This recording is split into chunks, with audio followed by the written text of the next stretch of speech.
ब्राउजरले गर्दाखेरि नखुले होला होला अहिले जुम खोलेको भर नखोलेको होला के हो त्यो हुन सक्छ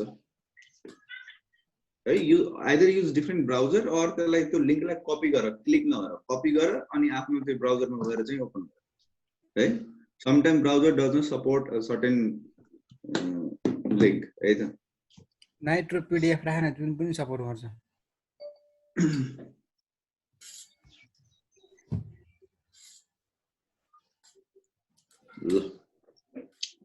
Okay, so that was which I have just sent to you is the link of monetary policy of Nepal Rashtra Bank for 2019-20 है त्यसमा तिमीहरुले चाहिँ के भेट्न सक्छौ त भन्दाखेरि 2075-76 को समयमा हाम्रो मौद्रिक पोलिसीले कस्तो इफेक्ट गर्यो इंग्लिशमा हुन्न सर अब यो चाहिँ इंग्लिशमा छैन गरे हैन लेख्नु पर्ने हो यिनीहरुले चाहिँ मैले भेटिन तिमीले यसो खोज त कतै छैन जस्तो लाग्छ मलाई अब यसैमा बानी बसाउनु पर्छ नेपाली इंग्लिशमा पढेर केही फाइदा छैन किन फाइदा छैन भन्छौ भने हामीले नेपालमा जम्मै काम कुरा हैन व्यवहार सबै कुरा चाहिँ नेपालीमा गरिन्छ र पढ्दाखेरि चाहिँ अंग्रेजीमा पढिन्छ विडम्बना यही छ हैन तर जस्तो तिमीहरुको चाहिँ सरकारी निकायको कुरा गरौँ या तिमीले पब्लिकमा गएर आफूले बोल्दाखेरिको कुरा गरौँ हैन कसैले इभन तिम्रो चाहिँ के भन्छ तिमीले आफूलाई प्रेजेन्ट गर्दाखेरिको कुरा गरौँ नेपालमा चाहिँ इंग्लिशलाई सबै ठाउँमा पचाउँदैन है सर उस जस्तै हुन्छ सर राइनोज गडा जस्तै हुन्छ फेरि सर नेपाली हेर्दा त कुनै वर्डहरु त केही नबुझिने हुन्छ है सर यो नेपालीमा के नबुझिने हुन्छ त्यति बेला बरु इंग्लिश मैले पनि त्यही गर्छु यार मलाई कौन सा नेपाली आउँछ धेरै हैन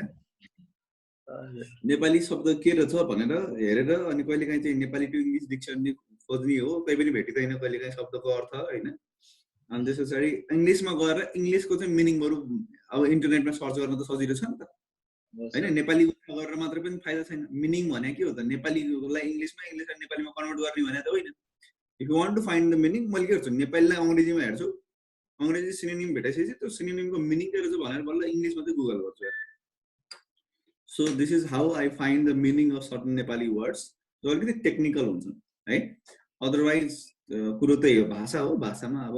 हामी धेरै त्यसमा अलमलिन भएन हुन्छ नेपाली जनताहरु चाहिँ अब सदनमा कसैले हिन्दी बोल्यो भनेर पनि लड्छन् कसैले मैथिली बोल्यो भनेर लड्छन् कसैले अंग्रेजी बोल्यो भनेर लड्छन् हैन तर सबैको आफ्नो तिमीहरुले आफ्नो तरिकाले तिमीहरुलाई इंग्लिश मन पर्छ इंग्लिशमा हेर नेपाली मन पर्छ नेपालीमा हेर गाह्रो छ नेपालमा ओके सो मैले हिजो कहाँसम्म कुरा गरे सीआरआर को कुरा गरे सीआरआर को पनि कुरा गरे मेरो विचारमा एसएलआर को कुरा पनि गरे है एसएलआर को बाँकी छ एसएलआर पनि गरे हैन नेपालमा एसएलआर को रेट कति छ अरे 10% कमर्शियल बैंकलाई हैन 10% कमर्शियल बैंकलाई 8% डेभलपमेन्ट बैंकलाई अनि त्यसपछि 7% चाहिँ फाइनान्स इन्स्टिट्युसन्सहरु है ओके यसरी चाहिँ एसएलआर को रेट छ भनेपछि लोनेबल फन्ड कमर्शियल बैंक को लागि लोनेबल फन्ड कति हुने भयो कमर्शियल बैंक को लागि लोनेबल फन्ड हुने भयो नो नट 90% 86% 4% सीआरआर 10% चाहिँ त्यो गरेर 86% मात्रै लोनेबल फन्ड को रूपमा हैन net demand and time liabilities बाट बच्ने भयो है अनि यो अमाउन्ट चाहिँ अब बैंकहरुले पब्लिकलाई एज अ लोन को रूपमा एक्सचेन्ज गर्न सक्छन् रिफाइनान्सिङ एक्टिभिटीज को रूपमा एक्सचेन्ज गर्न सक्छन् पैसा दिन सक्छन् ओके सो अब यहाँ चाहिँ एसएलआर को कुरा गर्दाखेरि नर्मली के गर्छ त भन्दा एसएलआर जुन छ नि एसएलआर को पैसा त्यो 10% पैसा जुन छ क्याश एन्ड क्याश इक्विभ्यालेन्ट को फर्ममा राख्नु पर्छ भन्छ अनि गभर्नमेन्टले के चाहन्छ भन्दाखेरि या एनआरबी ले के चाहन्छ भन्दाखेरि तिमीले क्याशकै रूपमा नराख तिमीले आफूसँग क्याश राख्यौ भने त्यो तिमीले सकाइदिन्छौ हैन रिजर्भ मेन्टेन गर्न गाह्रो हुन्छ क्याश को रूपमा आफैसँग राख्यौ ल सपोज 10% हामीले आफै राख्छौं हामीले युज गर्दैनौं भने पनि अनि त्यसैले जस्ट एकाउन्टिङ को कुरा गरेर त्यत्रो पैसा चाहिँ कसैले क्याश काउन्ट त गर्दैन हेर nobody will count the cash okay त्यो कारणले गर्दाखेरि द प्रेफरेन्स के हुन्छ त भन्दा गभर्नमेन्टले इस्यु गरेका जुन मार्केटेबल सेक्युरिटिज गभर्नमेन्ट बोन्ड्स भनौँ, गभर्नमेन्टले इस्यु गरेका जुन चाहिँ 3 months 2 months 6 months का हैन 90 days का बोन्ड्सहरू हुन्छन्, ती बोन्ड्सहरू चाहिँ किन्नु पर्यो है। त्यो किनेर चाहिँ अनि त्यो सरकारलाई पैसा दिने अनि बोन्ड चाहिँ आफूले राख्ने। यो भयो भने के भयो त भन्दाखेरि सरकार ढुक्क भयो कि पैसा उनीहरूले युज गरिरहेका छैनन् लोन दिनको लागि। अनि अब जब कुनै कस्टमर आउँछ पैसा माग्न,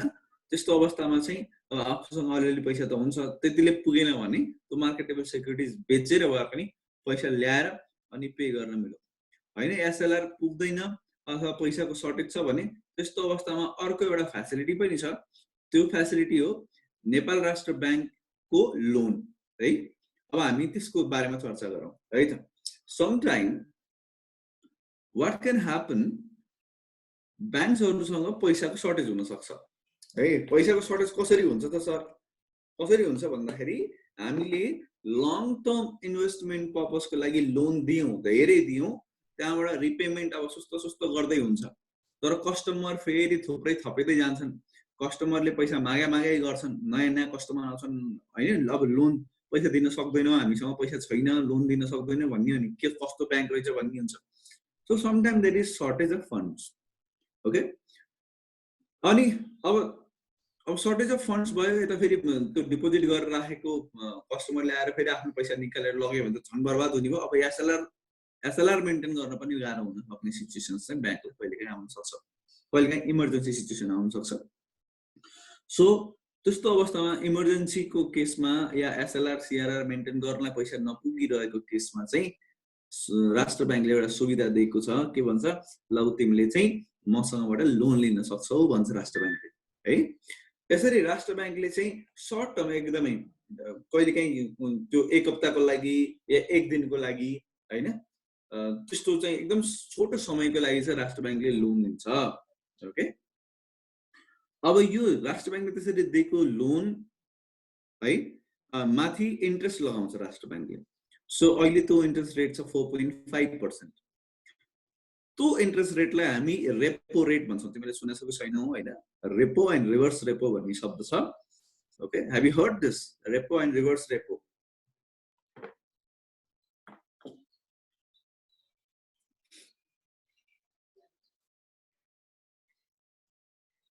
ओके।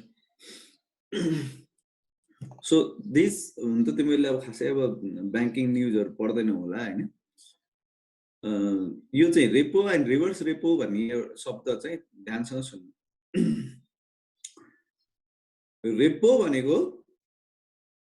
राष्ट्र ब्याङ्कले कमर्सियल ब्याङ्क या अदर ब्याङ्कहरुलाई लोन दिँदाखेरि चार्ज गर्ने इन्ट्रेस्ट रेटलाई हामी रेपो रेट भन्छौँ, आरइपीओ रेपो। तर यो सर्टकट हो एउटा वर्डको, रिपर्चेज भन्ने वर्ड छ। रिपर्चेज एग्रीमेन्ट हुन्छ हैन, कसको बीचमा? सेन्ट्रल ब्याङ्क र कमर्सियल ब्याङ्कहरुको बीचमा रिपर्चेज एग्रीमेन्ट हुन्छ। यो रिपर्चेज एग्रीमेन्ट भने केही होइन, राष्ट्र ब्याङ्कले लोन दिने र उनीहरुले लोन सहित प्रिन्सिपल सहित इन्ट्रेस्ट पनि वापस गर्ने है। यस्तो खालको एग्रीमेन्टलाई रिपर्चेज एग्रीमेन्ट भन्छ ओके। सो यसमा राष्ट्र ब्याङ्कले अब लोन दिएपछि त राष्ट्र ब्याङ्कले इन्ट्रेस्ट चार्ज गर्छ। सो राष्ट्र ब्याङ्कले चार्ज गर्ने इन्ट्रेस्टको रेटलाई हामी रेपो रेट भन्छौँ अथवा रिपर्चेज एग्रीमेन्ट रेट भन्छौँ है ओके। यो ध्यानसँग तिमीहरूले, हुन त मैले अब केही दिन पछाडि चाहिँ यो सीआरआर एसएलआर रेपो र रिभर्स रेपो को लागि एउटा भिडियो बनाएर चाहिँ युट्युबमा हाल्दैछु मेरो च्यानलमा। त्यहाँ पनि अझ तिमीहरूलाई चाहिँ अलिअलि आज क्लासमा केही यताउता छुटपुट भयो भने त्यसलाई पनि युज गर्न सक्छौ है। अब नेक्स्ट पोइन्ट छ, जस्तै गरी राष्ट्र ब्याङ्कलाई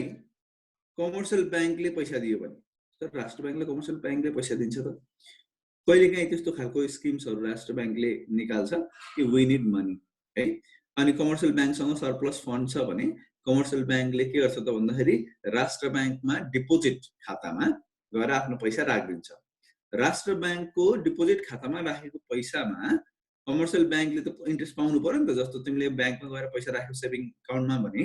तिमीले चाहिँ पैसा पाउँछ नि, इन्ट्रेस्ट पाउँछ नि 3-4% भए पनि। त्यस्तै गरी कमर्सियल ब्याङ्कले राष्ट्र ब्याङ्कमा गएर आफ्नो खातामा पैसा जम्मा गर्यो भने त्यस्तो बेला राष्ट्र ब्याङ्कले इन्ट्रेस्ट दिनुपर्छ है। अब राष्ट्र बैंकको त लायबिलिटी हो अघि हामीले चाहिँ एनडीटीएल भने जस्तो राष्ट्र बैंकको लागि यो कमर्सियल बैंकले गरेको डिपोजिट त राष्ट्र बैंकको लायबिलिटी हो अब यसमा चाहिँ राष्ट्र बैंकले इन्ट्रेस्ट दिन्छ त्यो इन्ट्रेस्टलाई फेरि रिपोको ठिक उल्टो रिभर्स रिपो भन्छन् है यो रिभर्स रिपोको मिनिङ आफै छैन रिभर्स रिपोको मिनिङ हुन्छ रेपोको उल्टो है ओके सो अब रेपोको उल्टो रेपोमा के भएको थियो राष्ट्र बैंकले लोन दियो र कमर्सियल बैंकले इन्ट्रेस्ट राष्ट्र बैंकले तिरे हो अब यहाँ चाहिँ ठीक के छ त भन्दा अपोजिट यहाँ कमर्सियल बैंकले लोनकै फर्ममा त दिँदैन हैन राष्ट्र बैंकले त्यसरी लोन चाहिँदैन तर राष्ट्र बैंक के चाहन्छ त भन्दाखेरि मार्केटमा लिक्विडिटी धेरै भयो मनी सप्लाई धेरै भयो त्यसलाई कम गर्न चाहन्छ when Rashtra Bank wants to reduce the liquidity in the market then it will offer some interests on the deposit made by commercial banks है अब त्यस्तो अवस्थामा कमर्सियल बैंकहरुले राष्ट्र बैंकमा गएर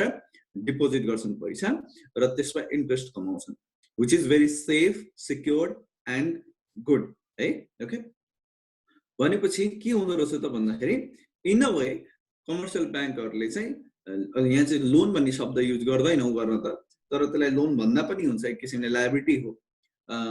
कमर्सियल बैंकले गएर राष्ट्र बैंकमा आफ्नो खातामा पैसा जम्मा गर्छन् र त्यसमा चाहिँ राष्ट्र बैंकले चाहिँ इन्ट्रेस्ट पे गर्छ है ओके हुन त यसका अरु फर्मेट पनि हुन्छन् रिभर्स रिपोका अरु पर्पसको लागि पनि अरु पर्पसको लागि पनि कमर्सियल बैंकहरुले चाहिँ राष्ट्र बैंकमा पैसा दिन्छन् या राष्ट्र बैंकले कहिलेकाहीँ कम्पल्सरी जस्तो सीआरआर भनेर भनेछ सीआरआर भने यो त कम्पल्सरी पैसा ल्याएर डिपोजिट गर्नै पर्ने हो अब यो सीआरआर बढ्यो भने के हुन्छ what will happen when CRR will increase ल भन सीआरआर को जस्तो 4% सीआरआर भन्नु रिभर्स रेपो को अहिले 3% छ है यो फेरि चेन्ज भइरहन्छ है you need to see the monetary policy अझ त्यो छोड मोनेटरी पोलिसी तिमीहरुको 3 मन्थ्समा रिभ्यू हुन्छ एभ्री 3 मन्थ्स तिमीले मोनेटरी पोलिसी रिभ्यू रिवाइज गरेको मोनेटरी पोलिसी अथवा रिभ्यू गरेको मोनेटरी पोलिसी चाहिँ हेर्ने maybe there is a change अथवा नोटिफिकेसन हेर्ने it can change multiple times in a year so अहिले एक्ज्याक्टली यति छ भनेर मैले भने 3 महिना पछाडी फेरि चेन्ज भएको देख्न सक्छु सो मैले आजको कुरा गर्दै छु है okay it can change after 3 months or 2 months है त त्यो ख्याल गर्ने दे आर नट कन्स्ट्यान्ट है they are not constant okay they changes frequently that's why you should not rely on past years data मैले आज भने 3 महिना पछाडी फेरि आजकै रेट अप्लाई गर्ने होइन 3 महिना पछाडी हेर्ने मोनेटरी पोलिसी किमा के छ रिवाइज मोनेटरी पोलिसीमा के छ है सो अथवा राष्ट्र बैंकले निकालेका सर्कुलर नोटिफिकेसन चेक गर ओके सो त्यसमा तिमी चाहिँ प्रोम्प्टली एक्टिभ हुनु जरुरी छ now what I was telling is ल सीआरआर को क्वेशन सोधिरहेको थिएँ मैले सीआरआर 4% बाट बढाएर 5% गर्यो भने त्यसले के इम्प्याक्ट दिन्छ मलाई ओभरअल इम्प्याक्ट भन 4% बाट बढाएर मनी सप्लाई एन्ड इन्फ्लेसन को इम्प्याक्ट भन त इन्फ्लेसनमा के इम्प्याक्ट हुन्छ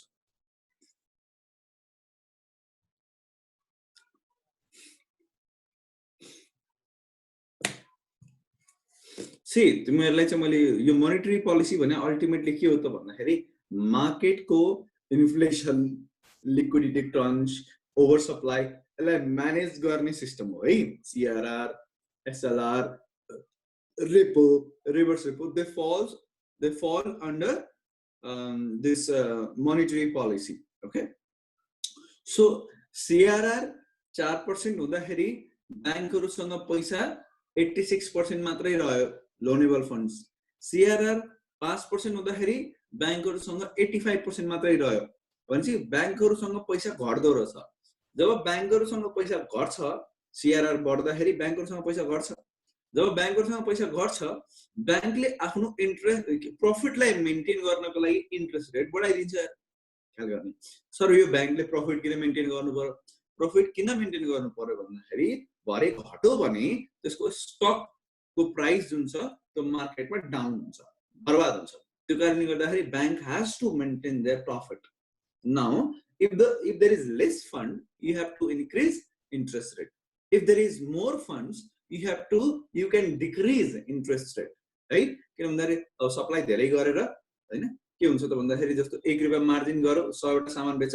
एउटा सामान बेच 100 रुपैयाँ मार्जिन राख कुरो त एउटै हो ओके तर फरक के छ त भन्दाखेरि सप्लाई भोल्युममा फरक छ ओके 1 रुपैयाँ मार्जिन वाला मैले 100 वटा कस्टमरलाई बेच्नुपर्छ अथवा 100 वटा आइटम बेच्नुपर्छ भने 100 रुपैयाँ मार्जिन भएको सामान एकचोटी मात्रै बेचे पुग्छ यसको अर्थ के हो volume plays a very important role on keeping the margin जति धेरै लार्ज क्वान्टिटीमा तिमीले बेच्न सक्यौ त्यति कम तिमीले के गर्छौ त भन्दाखेरि मार्जिन राख्छौ ओके ताकि त्यसको कन्जम्सन धेरै होस् सिमिलरली यदि मसँग सप्लाई गर्नलाई पैसा धेरै छ भने मेरो इन्ट्रेस्ट रेट कम हुन्छ सप्लाई गर्नलाई पैसाको सर्टेज छ भने मेरो इन्ट्रेस्ट रेट के हुन्छ त मैले बढाइदिन्छु that is my service charge in a way है सो सीआरआर बढ्नु भनेको लोनेबल फन्ड्स ब्याङ्करसँग कम हुनु हो र ब्याङ्करले बजारमा पैसा सप्लाई गर्ने रेट अफ इन्ट्रेस्ट बढाइदिनु हो जब रेट अफ इन्ट्रेस्ट बढ्छ फेरि अचम्मको कुरो के हुन्छ यिनीहरूले पैसा कमाउनलाई रेट अफ इन्ट्रेस्ट बढाउँछन् अब के हुन्छ मार्केटमा त्यो पैसाको कन्जम्सन कम हुन्छ अथवा मार्केटमा लोन लिन जाने मान्छेहरू कम हुन्छ अब लोन लिन जाने मान्छेहरू कम भयो भने के हुन्छ त भन्दा ओभरअल बजारसँग पैसाको कमी हुन्छ जब बजारसँग पैसाको कमी हुन्छ कन्ज्युमर स्पेन्डिङमा पनि कमी आउँछ जब कन्ज्युमर स्पेन्डिङमा कमी आउँछ त्यसको अर्थ हो डिमान्डको कमी जब डिमान्ड कम हुन्छ अल्टिमेटली ओभरअल इकोनोमीको प्राइस पनि के हुन्छ त कम हुन्छ जब फेरि प्राइस कम भइरा हुन्छ जब प्राइस कम भइदिन्छ प्राइस कम भइदिस पछाडी फेरि अब फेरि त्यो अर्को रिभर्स फेनोमेना भएको छ व्हेन प्राइस लोवर अल्टिमेटली फेरि डिमान्ड फेरि के हुन्छ त बढ्न थाल्छ अब डिमान्ड बढ्न थाल्छ फेरि प्राइस यो विशेष सर्कल हो यो कहिले एन्ड हुँदैन है so it goes like this त्यही भएर जहिले पनि तिमीले ख्याल गर्नु when there is hyperinflation there can be depression है एकदम त्यो माथि पनि जान सक्छ त्यहाँ चाहिँ एकदम डिप्रेसन पनि हुन सक्छ okay and the circle goes like this circle भनौँ कि वेभ भनौँ यो जहिले पनि यस्तै भइरहन्छ है यो कहिले स्टेबल हुँदैन that's why economy is never stable अनि एउटा कुरा सँगसँगै मैले जोड्न चाहिँ सुन अब जब स्पेन्डिङ कम हुन्छ नि अटोमेटिकली ग्रोथ पनि कम हुन्छ रे इन्फ्लेसन त कम हुन्छ प्राइस घट्ने भयो इन्फ्लेसन कम हुन्छ तर अटोमेटिकली जब स्पेन्डिङ हुँदैन नि तब प्रोडक्सन हुँदैन तब इन्भेस्टमेन्ट हुँदैन है मान्छेहरू डराउँछन् है त अनि त्यसपछि रिस्क एभर्स इन्भेस्टर्सहरू चाहिँ अब त्यहाँबाट आफ्नो पैसा विथड्र गरेर बाहिर निस्कन्छ so when there is less consumption there is less growth okay but when there is less consumption there is decrease in price अनि कस्तो कनेक्सन रहेछ increase in CRR, bank will increase interest rate, and there will be less consumption of money, less spending, less demand, lower the prices, lower the growth. Okay? Similarly, अब इसको ठीक उल्टा है suppose अब दुईटैलाई जोडेर हेरौँ न SLR र CRR अहिले 14% छ दुईटैलाई जोड्ने हो भने सो यदि यो बैंकले फेरि घटाएर 10% मा दुईटैलाई जोडेर 14% बाट घटाएर 10% मा SLR बनायो 6% अथवा 7% CRR बनायो 3% okay now it comes to 10% only भने ओभरअल फेरि अब बैंकरसँग 86% भने 90% पैसा छ बैंकसँग सप्लाई धेरै भयो अब सप्लाई धेरै भयो फेरि अब बैंक के चाहन्छ त भन्दा सबै पैसा चाहिँ हामीले चाहिँ लोनको रूपमा दिन पाए हुन्थ्यो भन्ने चाहन्छ अब त्यो सबै पैसा फेरि लोनको रूपमा दिनको लागि जस्तो इकोनोमी त वात्तै बढ्ने त होइन नि तर बैंकसँग पैसा त वात्तै बढ्छ सबै बैंकले जोडेर हेर न बैंकसँग पैसा त वात्तै बढ्छ तर इकोनोमी सट्टै यसरी बढ्दैन त्यस्तो अवस्थामा कन्ज्युमरलाई अट्र्याक्ट गर्नको लागि के गर्नु पर्यो त भन्दाखेरि इन्ट्रेस्ट रेट कम गरिदिनु पर्यो अब जब इन्ट्रेस्ट रेट कम गरिन्छ कन्ज्युमरले सकेसम्म धेरै पैसा लिएर जान्छ फेरि है अब पैसा लगाएर हैन यताउता इन्भेस्ट गर्छु त्यो गर्छु उ गर्छु अथवा खर्चै गर्छ उसले गाडी किन्ला घर किन्ला त्यो किन्ला हैन गरिन्छ नि त लोन लिएरै किनिन्छ घर गाडी जग्गा but they are not productive sector right त्यो त इन्भेस्टमेन्ट होइन प्रोडक्सनमा आइराछ नि त्यो कुरा तर जसले गाडी बनाउँछ त्यसको लागि चाहिँ फाइदाको कुरो हो है फेरि त्यसले ग्रोथ हुन्छ जब कन्ज्युमरले स्पेन्डिङ बढाउँछ अल्टिमेटली प्रोडक्सन गर्ने संस्थाहरू जुन छन् उनीहरू ग्रो हुन्छन् प्रोडक्सन गर्ने संस्था ग्रो हुनु भने अल्टिमेटली के हो त भन्दाखेरि इकोनोमीमा ग्रोथ आउनु हो भनेपछि अब पैसा धेरै भयो भने के हुन्छ स्पेन्डिङ धेरै हुन्छ स्पेन्डिङ धेरै भयो डिमान्ड धेरै हुन्छ डिमान्ड धेरै भयो प्रोडक्सन धेरै हुन्छ है प्रोडक्ट सप्लाई पनि त बढाउनु पर्यो नि त डिमान्ड धेरै हुँदाखेरि ओके अथवा सँगसँगै अब सप्लाई एकैचोटि बढाउन सकेन भने प्राइस बढ्छ अनि इन्फ्लेसन हुन्छ ग्रोथ पनि सँगसँगै हुन्छ है सो यसरी त्यो नेक्सस कनेक्सन जुन छ त्यो कनेक्सन तिमीहरूले बुझिराख्नु पर्यो सी स्टुडेन्ट भएको नाताले यति ज्ञान हुन जरुरी छ है ओके ल अब म त्यतातिर धेरै गइन, अब हामी चाहिँ किताबको कुरा गरौँ। सर इन्ट्रेस्ट रेट 0 गरेर नि रिसेसन भयो भने, सुन रिसेसन भन्ने कुरा सिर्फ इन्ट्रेस्टले चाहिँ म्याटर गर्दैन। इन्ट्रेस्ट त एउटा टुल हो। इन्ट्रेस्ट रेट बढाउने घटाउने भनेको रिसेसन बढ्ने घट्ने कुरालाई एक किसिमले चाहिँ त्यसलाई म्यानेज गर्ने टुल मात्रै हो है, एउटा उपकरण, थुप्रै उपकरणहरू मध्येको एउटा उपकरण है। यसले नै गर्दाखेरि चाहिँ त्यो फेरबदल भइरहेको छ भन्ने होइन, यसको केही इम्प्याक्ट छ, तर हामीले यसलाई चाहिँ चेक एन्ड ब्यालेन्सको टुलको रूपमा युज गर्छौँ है। त्यो बाहेक थुप्रै अरू कारणहरू छन् इकोनोमी डिप्रेसनमा जानलाई, इकोनोमी बुम हुनको लागि। Pandemic is a very great reason है। यो के इन्ट्रेस्टको कारणले गर्दाखेरि अहिले हाम्रो चाहिँ डिप्रेसनमा गइरहेछ नि त, but no there is other reason है। कहिलेकाहीँ जियोग्राफिकल रिजन हुनसक्छ, भूकम्प आइदिन्छ। कहिलेकाहीँ के हुनसक्छ त भन्दाखेरि pandemic can be other reason. Okay, यस्तो अवस्थामा इन्ट्रेस्ट रेट बढाऊ घटाऊ does it matter? There is no single movement in the economy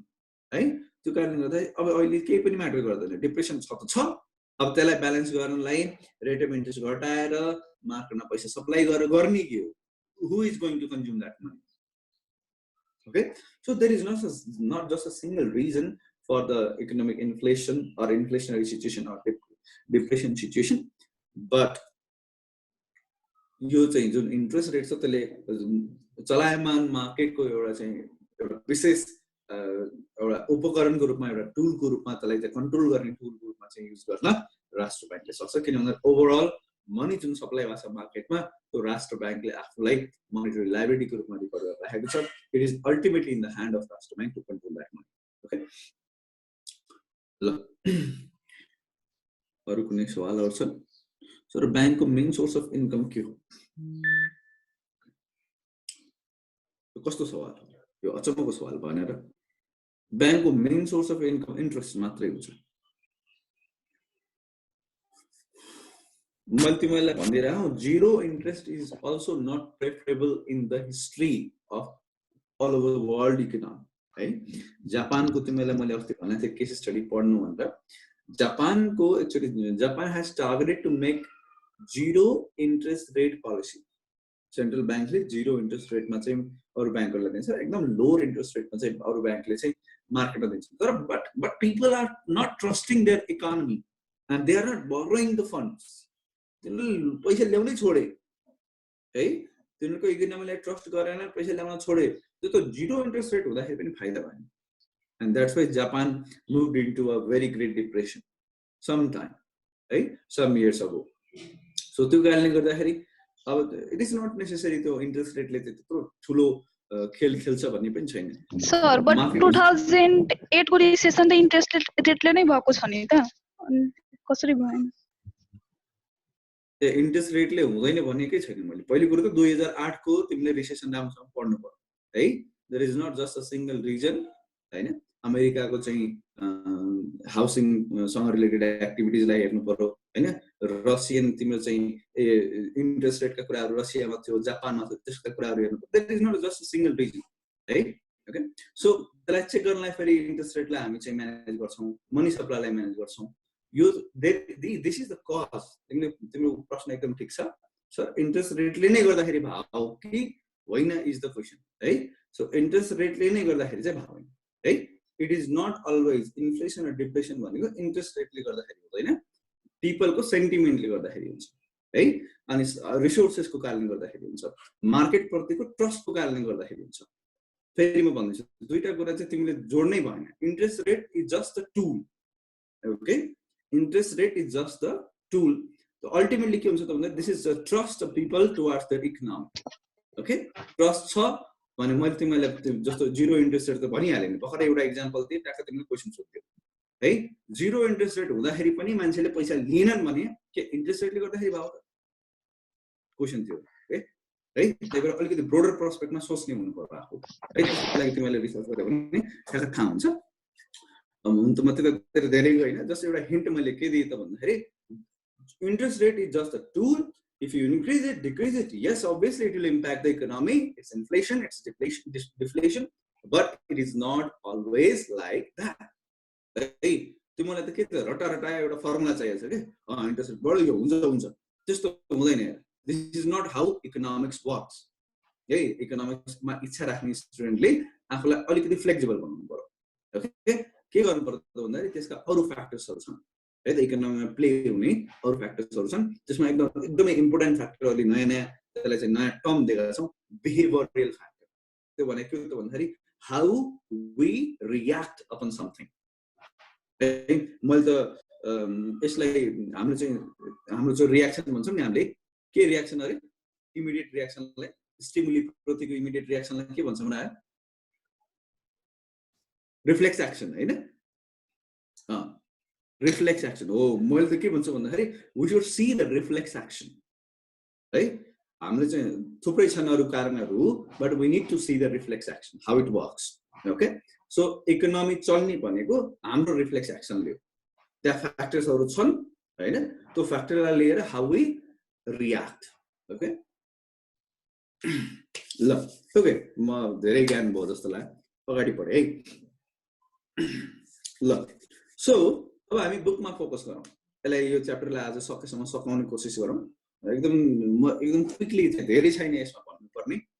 तर तिमीले बुझ्नुपर्ने कुराहरु चाहिँ मैले बुझाए जस्तो लाग्छ अर्को एउटा शब्द युज हुन्छ रिफाइनान्स भन्ने शब्द त्यो भनेको अल्टिमेटली पैसा दिने लोन दिने सो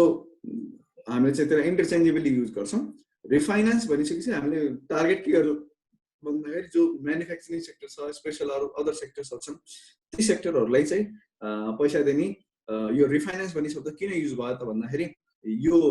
पैसा हामी चाहिँ क्रिएट गर्दैनौं हामीसँग जुन अलरेडी लगाइसकेको पैसा छ त्यहाँबाट रिकभर गरेर अर्को सेक्टरमा पैसा दिन्छौं त्यही भएर यसलाई रिफाइनान्सिङ भनियो है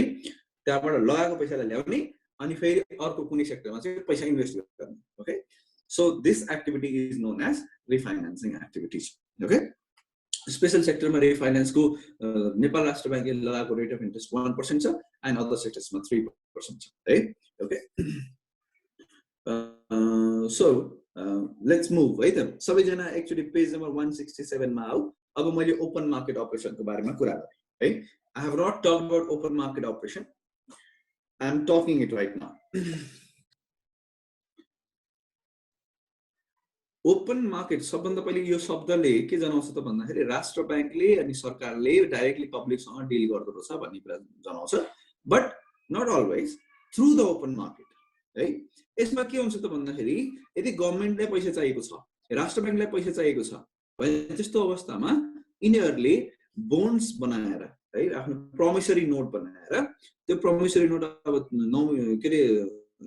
90 दिनको हुन सक्छ 6 महिनाको हुन सक्छ 3 महिनाको हुन सक्छ है 6 के रे तिमीहरुको चाहिँ त्यो भन्दा शॉर्ट डेजको लागि लाइक 31 दिनका पनि प्रोमिसरी नोट हुन सक्छन् जो चाहिँ 31 दिनमा म्याच्योर हुन्छ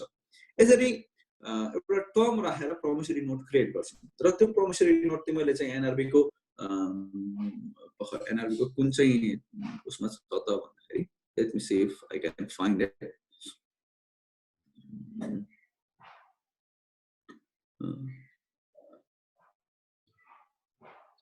publication, regulation, supervision, public debt भन्ने issues and options calendar government borrowing NRB को साइटमा गएर public debt भन्ने ठाउँ छ हैन public debt भन्ने उसमा चाहिँ के भन्छन् यसलाई मेन्युमा गएर क्लिक गर्यो भने ट्याबमा गएर क्लिक गर्यो भने you will see all the bonds rightly available है अहिले तिमीले किन्न सक्ने बोन्ड्सहरु के छन् you can see है कुनै 8 वर्षे बोन्ड छन् कुनै 90 दिनका बोन्ड छन् हैन सो ती बोन्ड्सहरु चाहिँ त्यहाँ तिमीले डेभलपमेन्ट बोन्ड्स भन्ने एउटा नाम छ अर्को नेशनल सेभिङ बोन्ड्स भन्ने छ अर्को सिटिजन्स सेभिङ बोन्ड है नागरिक बचत बोन्ड छ राष्ट्रिय बचत बोन्ड छ डेभलपमेन्ट बोन्ड छ यसरी चाहिँ विभिन्न बोन्ड्सका नामहरु दिएर चाहिँ अनि त्यहाँ भित्र पाइने तिमीले चाहिँ रेट अफ इन्ट्रेस्ट जुन छ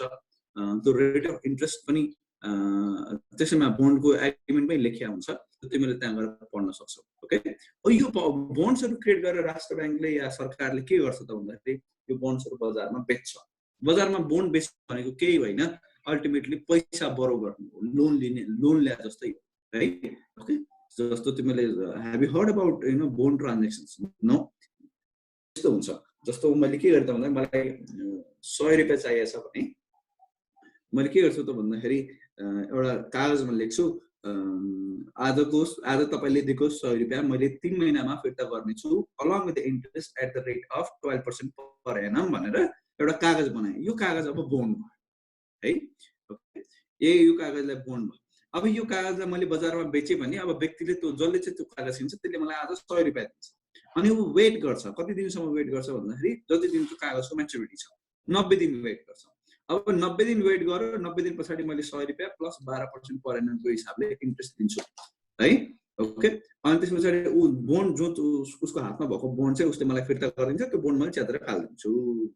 ओके, अनि अल्टिमेटली के रहेछ त भन्दाखेरि यो लोन दिने लिने एग्रिमेन्ट जस्तो हुँदो रहेछ। तर कमालको यसको एउटा एक्स्ट्रा फिचर के हुन्छ त भन्दाखेरि त्यो बोन्डको,